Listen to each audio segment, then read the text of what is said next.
Thanks, you guys. We start with this Fox News alert. The IRS has finally agreed they will now hand over the highly anticipated emails of Lois Lerner as part of the investigation into the targeting of conservative groups. Hello, everybody. I'm Martha McCallum, and today for Gretchen. So the committee hopes that they will get new details on who was behind this targeting. Perhaps not surprisingly, this email release came shortly after Lerner was held in contempt of Congress for refusing to testify in this scandal. As you well remember, she took the fifth twice. But some legal experts say that she waived that right because she professed her innocence first. Lerner could face prosecution now as the U.S. Attorney General takes up the contempt of Congress issue.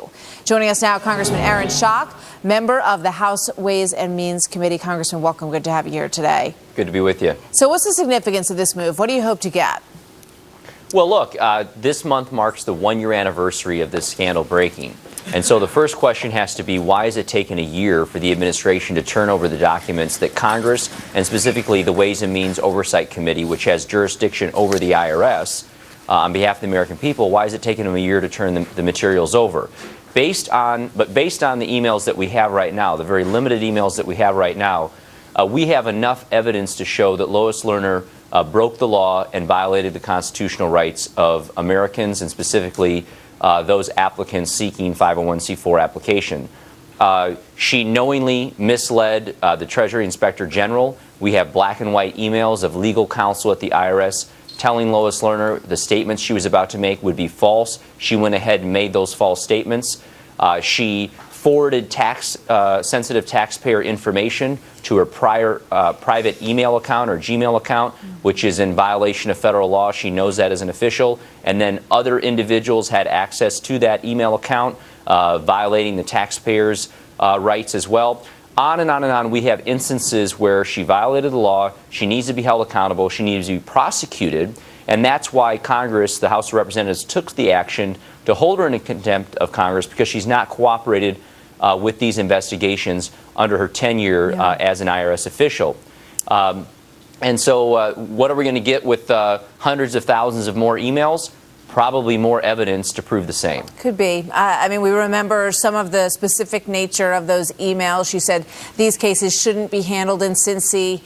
There was a lot of discussion about the FEC and maybe the Federal Election Committee would help to remedy this problem, I think was the phrase when she was talking about these political groups, many of them Tea Party type groups who were requesting tax-exempt status, and they were being held up and stonewalled all over the place. So there were some initial emails that came out. My question is, because when we see emails turned over these days, they tend to be heavily redacted. Do you have any kind of assurance that you're going to get the full emails in these cases?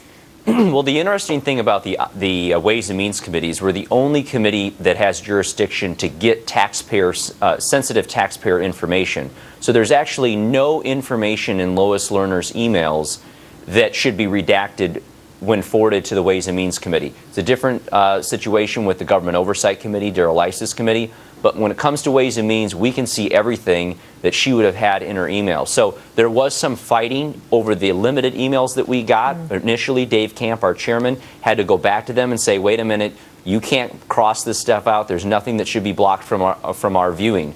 And so that's what we hope. We think we should be able to get the full story if, in fact, these are all the emails that we've asked that are turned over. Great point. Let me just remind you, Gretchen, a year ago when this story broke, we were told by the White House that they had looked into it, there was no malfeasance, they had looked into it, it was rogue agents in Ohio, nobody in Washington, D.C. knew anything about it.